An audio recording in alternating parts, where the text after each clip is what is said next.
Today I am going to talk about finding your purpose in retirement. For a lot of people, I call it the emotional retirement life cycle.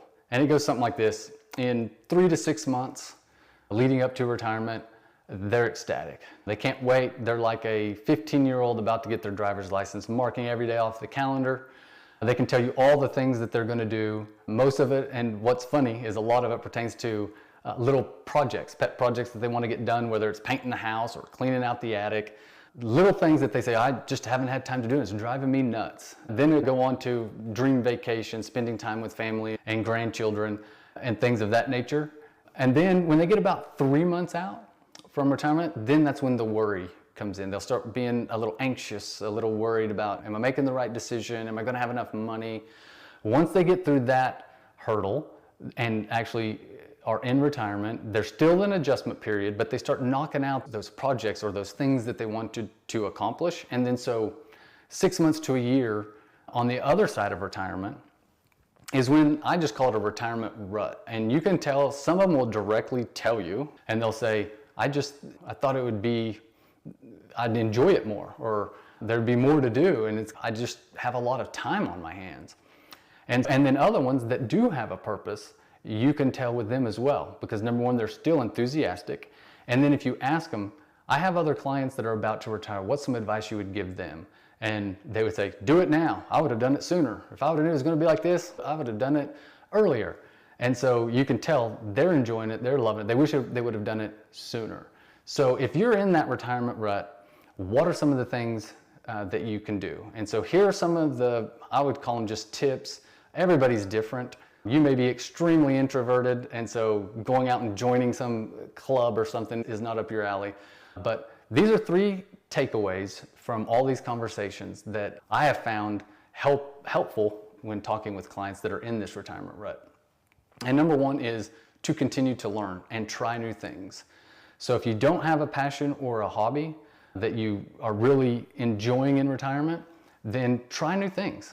You could right now probably go on your Google search history or YouTube search history and see a theme. These are things that you wanted to know more about. So in that vein, if there are some of those things, you should try them. Try the experience, a new experience, learn a new skill. For some people, maybe it's, I want to learn how to play the guitar. I've always wanted to know how to do that. And so there's things now called like master classes that you can just Google master class and they'll populate a ton of them, and you can learn how to play the guitar from a world-class musician like Eric Clapton, or learn how to cook from a world-class chef. There's all kinds of things that you can learn without having to go back to college. So you can learn, and a lot of people just use YouTube. But once you find those things that you enjoy doing, and then like I said, pursue those. I have a client, and I guess here's a story, and it's always stuck with me, how a hobby turned into purpose and fulfillment in retirement. So I had a client that always had a garden. He would bring stuff in that was extra after he and his wife had all that they needed and his children had all that they needed. He would bring stuff in, and then over time I would ask him, so how are things been going? He'd, I expanded my garden out this much. And I go, I thought you already had more than enough. You're bringing stuff to us. And he's like, yeah, I started doing that with my church. And I just bring it in the trunk of my car and tell his closer friends in church and say, hey, come out and pick what you guys want out of here. It's going to go to waste if you don't get it. And then word of mouth spread, and long story short, eventually he just invited people just to come out and pick what they wanted. And they will tell you stories that they'd go out there on a Sunday and he'd be out there working in the garden, and next thing 2 or 3 families would show up, and then they would sit out there and just chit chat and have a great time.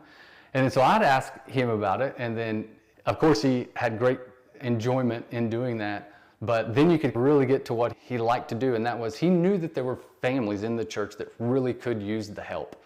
And so he goes, I'd get out there early in the morning and I'd just pick a bunch of the stuff that they want, that I knew that they liked, and I just put it in my garage. I just wanted to make sure they were taken care of. And you could tell how he talked about it, that he just loved it. And so that was a way that something he had done for years, even prior to retirement, turned into a purpose and fulfillment in retirement. And there's ways to do that, of course. Like I said, learn new skills. If you're passionate about something, pursue it and see where it unfolds. You have the time to do those things, and say it costs money and you're worried about money. This is where money and values really line up. So if you had a passion about something that's going to cost, say you were into woodworking, you've always wanted to do it, you're passionate about it, but it's going to cost thousands of dollars for this equipment. Again, as long as you can afford it, you should line up those values, because that to me is more of an investment. And if it's going to bring you that joy, then it's well worth it. Again, it's different than just frivolous spending on whatever. It's doing the things that you're passionate about. And the last thing is finding something. And a lot of times this comes from either a skill that you have, talent that you have, or a hobby or passion that you have.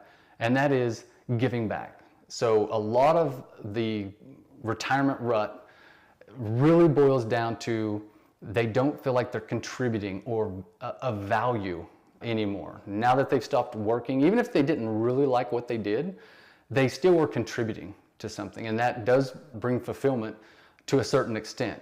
So I would always say, if you can experience new things, and then when you do, contribute as much as you can. And sometimes that's volunteering, but again, you need to enjoy it. Don't just do it to fill your calendar.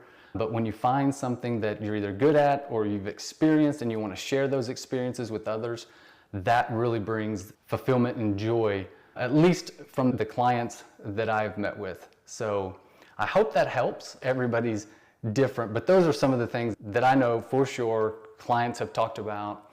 And I use those same things when I sit down with a client and I can tell that they're in that retirement rut. And then I start just trying to nibble away at the things that they enjoy to try to bring them out of that and get them set up for success and also for enjoyment. That's really what your retirement should be about. You've worked your entire life pretty much. And I just hate seeing it when people get there and they just don't feel fulfilled. And a lot of that, I think, is that contribution or just not knowing what they want to do. And so then that's getting out there and experiencing new things, learning new things. That can bring that fulfillment and enjoyment in your retirement.